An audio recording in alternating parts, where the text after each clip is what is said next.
കണ്ണു തുറക്കാനും ചെവി കേൾക്കാനും സന്നദ്ധതയില്ലാത്ത നിലപാട് ഗവൺമെന്റ് സ്വീകരിക്കുകയാണെങ്കിൽ ആ കണ്ണു തുറപ്പിക്കാനും ചെവി കേൾപ്പിക്കുന്നതിനും ആവശ്യമായ തരത്തിലുള്ള ഇടപെടലുകൾ ശക്തിപ്പെടുത്തേണ്ടി വരും. ഈ ഫണ്ടെല്ലാം കയ്യിലുണ്ടായിട്ടാണ് തദ്ദേശഭരണ സ്ഥാപനങ്ങൾക്ക് അർഹതപ്പെട്ട തുക നൽകാത്തത് എന്നത് നാം കാണേണ്ടതായിട്ടുണ്ട്. ഇവിടെ മഹാത്മാഗാന്ധിയുടെ ഗ്രാമസ്വരാജ് എന്ന സങ്കല്പത്തെയാണ്, അതിൻ്റെ തുടർച്ചയായി വന്ന പഞ്ചായത്ത് രാജ് സംവിധാനത്തെയാണ് ദുർബലപ്പെടുന്ന നില ഈ UDF സർക്കാർ സ്വീകരിച്ചിട്ടുള്ളത്. LDF സർക്കാർ ബജറ്റ് വിഹിതത്തേക്കാൾ അധികമായി 53,691 കോടി രൂപ ചെലവാക്കി നമ്മുടെ സംസ്ഥാനത്ത് വികസനം ഉറപ്പാക്കിയിരുന്നു. അതാണ് ഇപ്പോൾ പൂർണ്ണമായും സ്തംഭിപ്പിക്കുന്ന അവസ്ഥ ഉണ്ടായിരിക്കുന്നത്. സഹോദരീ സഹോദരന്മാരെ, ഇങ്ങനെയും വേണ്ടി വന്നിരിക്കുകയാണ്. സാധാരണ മുനിസിപ്പൽ കൗൺസിലുകളിൽ ഭരണം നടത്തേണ്ട,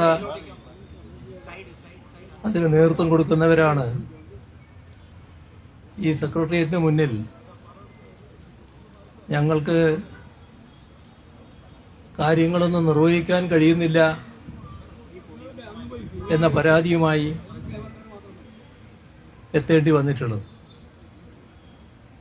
ഇത് ഒരു സമീപനത്തിൻ്റെ പ്രശ്നമാണ്. തദ്ദേശ സ്വയംഭരണ സ്ഥാപനങ്ങൾക്ക് അധികാരവും കൂടുതൽ ഫണ്ടും അനുവദിക്കുക എന്നതാണ് എല്ലാ കാലത്തും ഇടതുപക്ഷ ജനാധിപത്യ മുന്നണിയും നേതൃത്വം നൽകിയ സർക്കാരുകളും ചെയ്തു വന്നിട്ടുള്ളത്. നമുക്കറിയാം, കേരളത്തിലെ തദ്ദേശ ഭരണ മേഖല രാജ്യം തന്നെ അത്ഭുതത്തോടെ നോക്കിക്കണ്ടൊരു മേഖലയാണ്. നാം നടപ്പാക്കിയ ജനകീയ ആസൂത്രണം, അത് 25 വർഷം പിന്നിട്ട കാലമാണിത്. അതിലൂടെ ആസൂത്രണ രംഗത്തും പദ്ധതികൾ നടപ്പാക്കുന്നതിലും തീർത്തും വ്യത്യസ്തമായ സമീപനമായിരുന്നു ഇടതുപക്ഷ ജനാധിപത്യ മുന്നണി സ്വീകരിച്ചത്. അതിൻ്റെ ഭാഗമായി തദ്ദേശഭരണ സ്ഥാപനങ്ങൾ നടത്തിയ പ്രവർത്തനത്തിലൂടെ നാടാകെയും വൻ കുതിപ്പാണ് നേടിയത്. വലിയ തോതിൽ പദ്ധതികൾ നടപ്പായപ്പോൾ കേരളത്തിൻ്റെ വലിയ വളർച്ചയ്ക്ക് അതൊരു വഴിയായി മാറുകയായിരുന്നു. ഇത് ഇടതുപക്ഷ ജനാധിപത്യ മുന്നണിയുടെ സമീപനമാണ്. എന്നാൽ UDF എല്ലാ കാലത്തും ഇതിൽ നിന്ന് വ്യത്യസ്തമായ സമീപനമാണ് സ്വീകരിച്ചു വന്നിട്ടുള്ളത്. ഇന്നലെ ബഹുമാനായ കേരളത്തിൻ്റെ മുഖ്യമന്ത്രി പറയുന്നത് കേട്ടു. സാധാരണ പറയുന്നത് പോലെ തന്നെയാണ് ഇന്നലെയും അദ്ദേഹം പറഞ്ഞത്. നേരത്തെ അസംബ്ലിയിൽ ആ കാര്യം പറഞ്ഞപ്പോൾ ഞങ്ങൾ അദ്ദേഹത്തിൻ്റെ മുഖത്ത് നോക്കി തന്നെ എന്തായിരുന്നു കേരളത്തിൽ സംഭവിച്ചത് എന്നത് വിശദീകരിച്ചതാണ്. അദ്ദേഹം ഇന്നലെ ആവർത്തിക്കുന്നതായി കണ്ടത്, കേരളത്തിൽ ഇടതുപക്ഷ ജനാധിപത്യ മുന്നണി ഗവൺമെന്റിന്റെ കാലയളവിൽ തദ്ദേശഭരണ സ്ഥാപനങ്ങൾക്ക് നൽകേണ്ട അവസാന ഗഡു നൽകാതെയാണ് പോയത് എന്നാണ്. ഇത് തീർത്തും വസ്തുതാവിരുദ്ധമായ കാര്യമാണ്.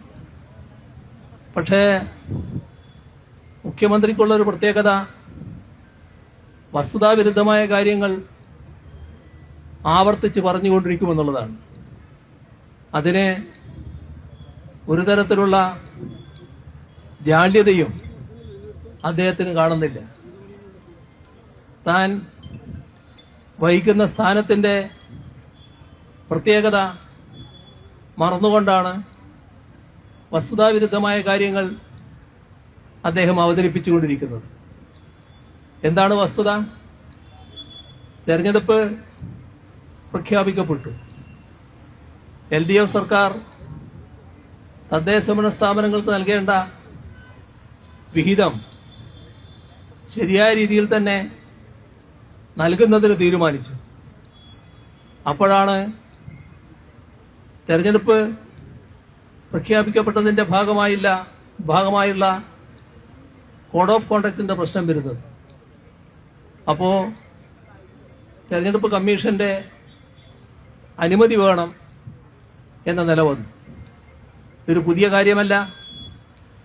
പുതുതായി ഏതെങ്കിലും തരത്തിൽ ആനുകൂല്യം നൽകുന്നതല്ല. തീർത്തും ഭരണപരമായ നടപടികളാണ്. കേന്ദ്രം സംസ്ഥാനത്ത് നൽകേണ്ട തുക, സംസ്ഥാനം കേന്ദ്രത്തിന് നൽകേണ്ട തുക, ഇതെല്ലാം അതിൻ്റേതായ വഴിക്ക് നൽകുന്നതിന് തെരഞ്ഞെടുപ്പ് തടസ്സമായി നിൽക്കേണ്ട കാര്യമില്ല.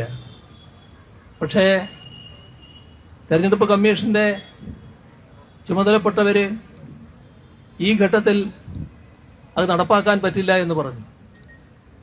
അപ്പോൾ അത് തടയുന്ന സ്ഥിതി വന്നു.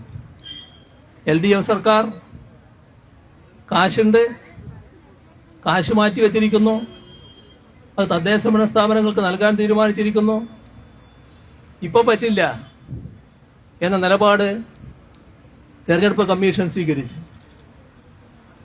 എന്നാൽ സാധാരണ നിലയിൽ അത്തരത്തിൽ ഒരു ഗഡു കൊടുക്കാതിരുന്നാൽ അത് സർക്കാർ തന്നെ കയ്യിൽ വെക്കുക എന്ന നിലയല്ല സ്വീകരിക്കേണ്ടത്. LDF സർക്കാർ ഒരു ഘട്ടത്തിലും അത്തരമൊരു നിലപാട് സ്വീകരിച്ചിട്ടില്ല. നേരത്തെ LDF സർക്കാർ കൃത്യമായി തന്നെ ഉത്തരവുകൾ ഇറക്കിയിട്ടുണ്ട്.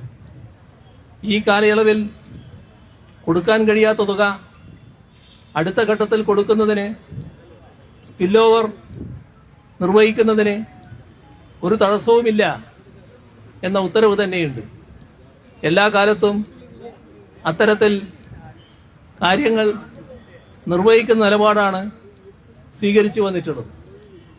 എന്നാൽ കഴിഞ്ഞ തെരഞ്ഞെടുപ്പിൽ LDF പരാജയപ്പെടുകയും UDF അധികാരത്തിൽ വരികയും ചെയ്തപ്പോൾ സാധാരണ നിലക്ക് സ്വീകരിക്കേണ്ട ഈ സമ്പ്രദായം UDF സർക്കാർ ഉപേക്ഷിക്കുന്ന കാഴ്ചയാണ് കണ്ടത്. അവര് ആ പണം നൽകാത്ത അവസ്ഥയുണ്ടായി. ഒരു ന്യായീകരണവും അതിനില്ല.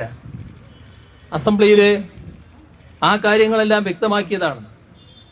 അതിന് ന്യായീകരണമൊന്നും മുഖ്യമന്ത്രിക്കോ ബന്ധപ്പെട്ട വകുപ്പ് മന്ത്രിക്കോ പറയാനും കഴിഞ്ഞില്ല. ഇത് LDF എന്ന നിലക്കുള്ള പ്രശ്നമല്ല, നാടിൻ്റെ പ്രശ്നമാണ്. നാട്ടിലുള്ള തദ്ദേശഭരണ സ്ഥാപനങ്ങളുടെ പ്രശ്നമാണ്. തദ്ദേശഭരണ സ്ഥാപനങ്ങളുടെ പ്രശ്നമെന്ന് പറയുമ്പോൾ തദ്ദേശഭരണ സ്ഥാപനങ്ങൾ മുഖേന നടപ്പാക്കുന്ന വിവിധ പദ്ധതികളുടെ നടത്തിപ്പുമായി ബന്ധപ്പെട്ട കാര്യമാണ്. അതെല്ലാമാണ് ഇപ്പോൾ തടയപ്പെട്ടിട്ടുള്ളത്. ഇവിടെ കാണേണ്ടത് ഈ ഗവൺമെന്റ് അധികാരത്തിൽ വന്ന് ഇത്തരത്തിലൊരു ഹീനമായ മാർഗം സ്വീകരിക്കാൻ പാടില്ലാത്തതായിരുന്നു. പക്ഷേ അവരതിനെ തയ്യാറായിരിക്കുന്നു. അതുമാത്രമാണോ? ഈ സാമ്പത്തിക വർഷം എത്ര മാസമായി? 4 മാസം പിന്നിട്ടിരിക്കുന്നു. 4 മാസം പിന്നിട്ടിട്ട് നമ്മുടെ പദ്ധതി വീതത്തിന്റെ പ്ലാൻ ഫണ്ടിന്റെ ആദ്യ ഗഡു പോലും നൽകാൻ ഇതേവരെ സർക്കാർ തയ്യാറായിട്ടില്ല. എന്താണ് അതിൻ്റെ അർത്ഥം? എന്താണ് തദ്ദേശഭരണ സ്ഥാപനങ്ങളോട് സ്വീകരിക്കുന്ന സമീപനം എന്നതാണ് നാം കാണേണ്ടത്. തീർത്തും നിഷേധാത്മകമായ സമീപനം, തദ്ദേശഭരണ സ്ഥാപനങ്ങളെ ശ്വാസം മുട്ടിക്കുന്ന സമീപനം. സർക്കാരിനെ അറിയാത്തതല്ല, തദ്ദേശഭരണ സ്ഥാപനങ്ങൾക്ക് ഫണ്ട് നൽകിയില്ലെങ്കിൽ അവർ നടപ്പാക്കേണ്ട പദ്ധതികൾ നടപ്പാക്കാനാവില്ല എന്നത്.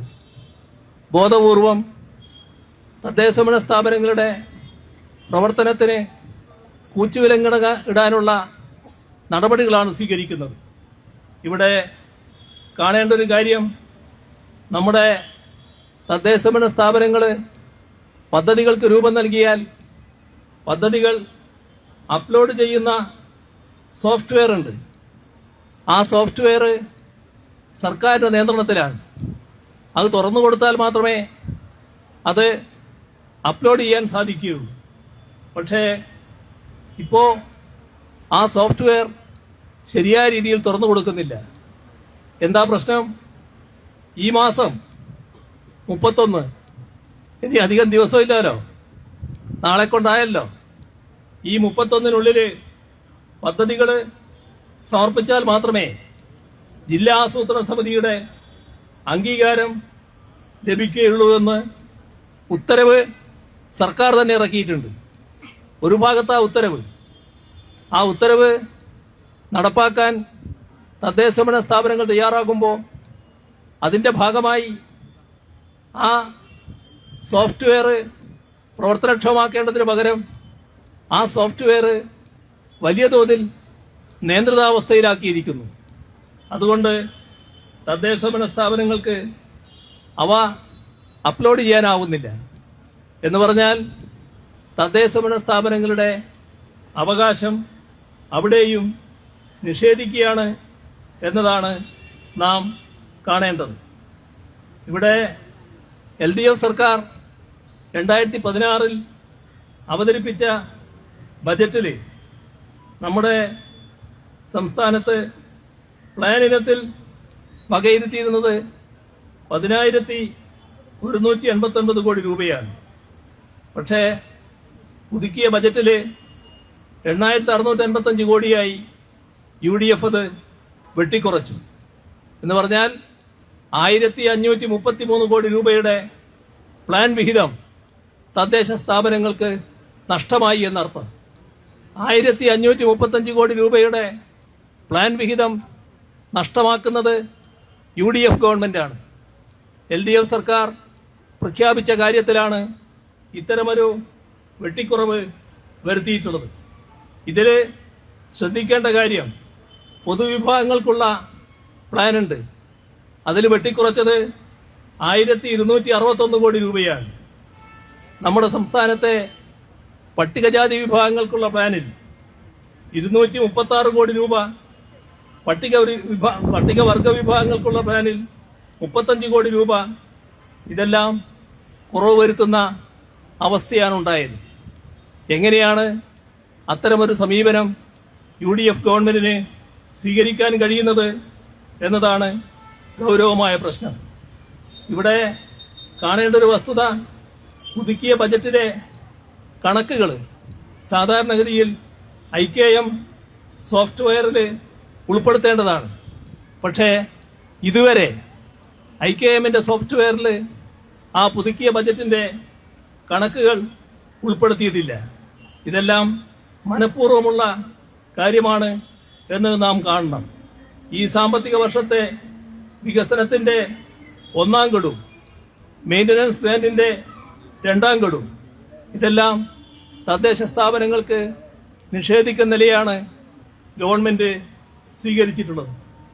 ഇത് നമ്മുടെ സംസ്ഥാനത്തിൻ്റെ പൊതുവായ വികസന പ്രവർത്തനങ്ങളെയാണ് ബാധിക്കുന്നത്. തദ്ദേശഭരണ സ്ഥാപനങ്ങൾ പലവിധത്തിൽ മുൻഗണന അർഹിക്കുന്ന ഭിന്നശേഷിക്കാർ, വയോജനങ്ങൾ, പാലിയേറ്റീവ് രോഗികൾ, കിടപ്പ് രോഗികൾ, അതിദരിദ്രർ, അഗതികൾ, ഇവർക്കെല്ലാമുള്ള സേവനങ്ങൾ നൽകുന്നതാണ്. അവയെല്ലാം മുടങ്ങുകയാണ്. ഇതാണ് ഗവൺമെന്റിന്റെ നിഷേധാത്മക സമീപനത്തിന്റെ പ്രത്യേകത. പാലിയേറ്റീവ് കെയറും ഡയാലിസിസ് സഹായവും കോക്ലിയർ ഇംപ്ലിമെന്റേഷനും കുടുംബശ്രീ ജനകീയ ഹോട്ടലുകളുടെ പ്രവർത്തനവും ബയോമിത്രവും ബഡ്സ് സ്കൂളുകൾ ഇവയുടെ എല്ലാം പ്രവർത്തനങ്ങൾക്ക് കടുത്ത പ്രതിസന്ധിയാണ് ഉണ്ടാകുന്നത്. ഇവിടെ ശ്രദ്ധിക്കേണ്ട കാര്യം, LDF സർക്കാർ 2024-25 നമ്മുടെ സംസ്ഥാനത്ത് പ്ലാൻ സൈസ് 30,370 കോടി രൂപയായിരുന്നു അനുവദിച്ചത്. 2025-26 അത് 32,500 കോടിയായി. 2026-27 35,750 കോടി. ഇങ്ങനെ പ്ലാൻ സൈസ് വർദ്ധിപ്പിക്കുന്ന മാതൃകയാണ് LDF സർക്കാർ സ്വീകരിച്ചിരുന്നത്.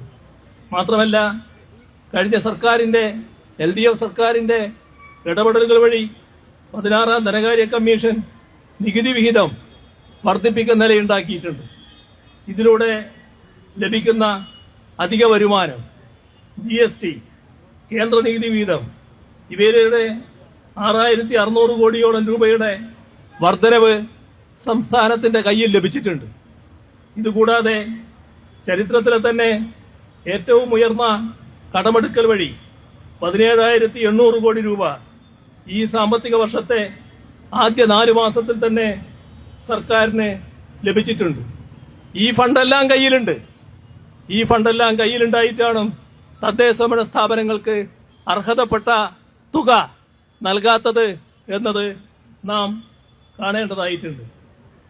ഇവിടെ മഹാത്മാഗാന്ധിയുടെ ഗ്രാമസ്വരാജ് എന്ന സങ്കല്പത്തെയാണ്, അതിൻ്റെ തുടർച്ചയായി വന്ന പഞ്ചായത്ത് രാജ് സംവിധാനത്തെയാണ് ദുർബലപ്പെടുന്ന നില ഈ UDF സർക്കാർ സ്വീകരിച്ചിട്ടുള്ളത്.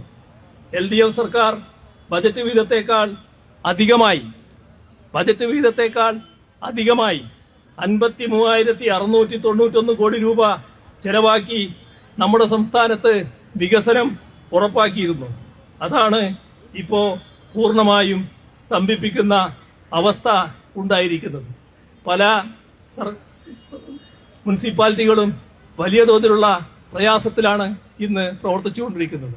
അതിന്റെ ഭാഗമായാണ് നിങ്ങൾക്ക് ഇവിടെ വന്നിട്ടുള്ളത്. ഇവിടെ നേരത്തെ സൂചിപ്പിച്ചതുപോലെ ഇതൊരു മുന്നറിയിപ്പാണ്. ഈ മുന്നറിയിപ്പ് ഒരു നിലവിളിയായോ കരച്ചിലായോ എടുക്കേണ്ടതില്ല. ഇവിടെ ആവശ്യങ്ങൾ, അർഹതപ്പെട്ട കാര്യങ്ങൾ നേടിയെടുക്കുന്നതിനുള്ള ശക്തമായ ഒരു മുന്നേറ്റമാണ്. ഇതിന്റെ ഭാഗമായി കണ്ണു തുറക്കാനും ചെവി കേൾക്കാനും സന്നദ്ധതയില്ലാത്ത നിലപാട് ഗവൺമെന്റ് സ്വീകരിക്കുകയാണെങ്കിൽ ആ കണ്ണു തുറപ്പിക്കാനും ചെവി കേൾപ്പിക്കുന്നതിനും ആവശ്യമായ തരത്തിലുള്ള ഇടപെടലുകൾ ശക്തിപ്പെടുത്തേണ്ടി വരും എന്ന് മാത്രം പറഞ്ഞുകൊണ്ട് ഈ പരിപാടിയുടെ ഔപചാരികമായ ഉദ്ഘാടനം നിർവഹിച്ചதை അറിയിച്ചുകൊണ്ട് അവസാനിപ്പിക്കുന്നു. നിങ്ങൾക്കെന്റെ അഭിവാദ്യങ്ങൾ.